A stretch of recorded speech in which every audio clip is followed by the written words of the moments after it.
For thousands of years, ancient texts, forgotten ruins, and unexplained archaeological findings have sparked a chilling question: could an advanced, catastrophic event, similar to a nuclear explosion, have occurred on Earth thousands of years before the modern atomic age?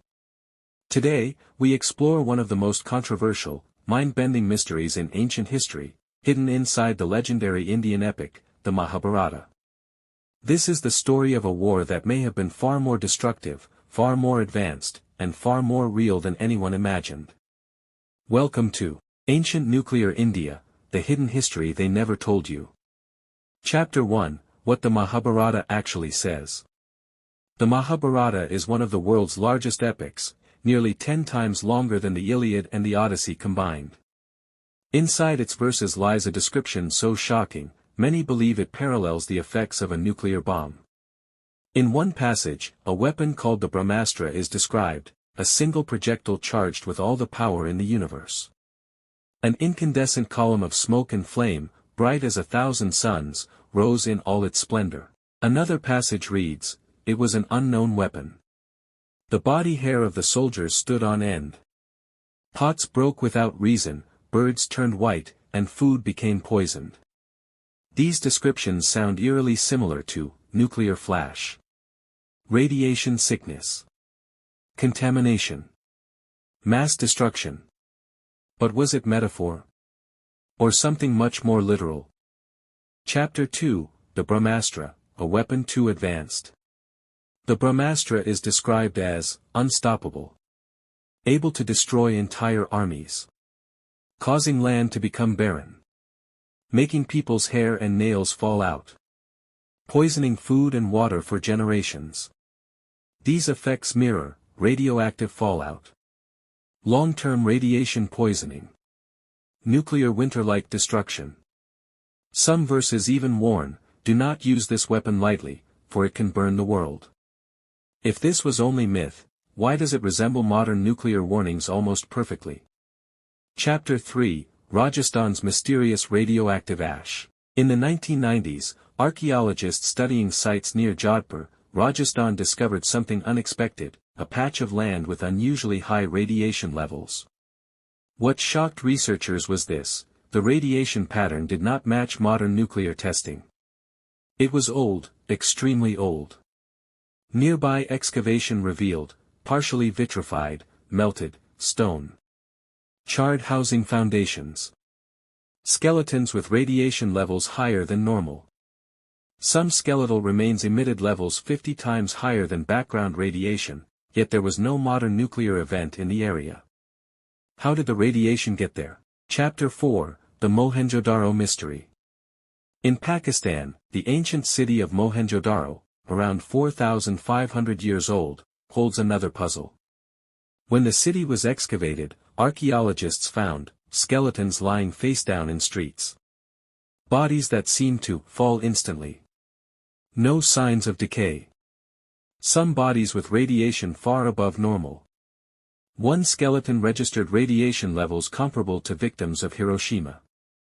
Even stranger, parts of Mohenjo-daro contain fused, glass-like stone, something that occurs when temperatures reach 1,500 degrees Celsius or more, the same temperature as a nuclear blast. How did stones melt thousands of years ago, when ancient people had no such technology? Chapter 5, Ancient Descriptions that Sound Modern.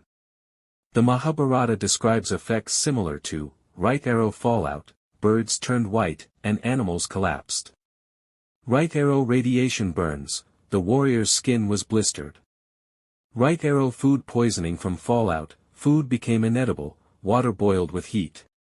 Right arrow blindness from flash, people, blinded by the brilliant light, wandered in confusion.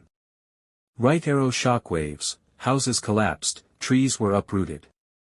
Right arrow aftershock wind, it reduced everything to ashes.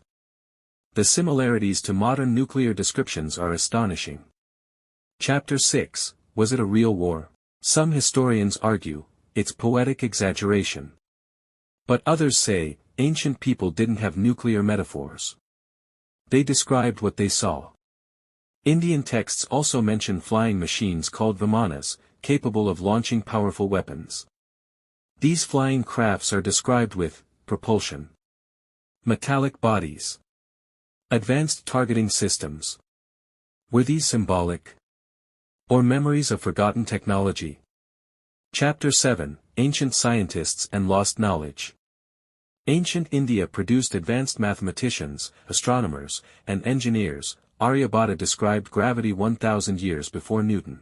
Sushruta performed surgery 2,600 years ago. Indian texts calculated Earth's circumference with incredible accuracy.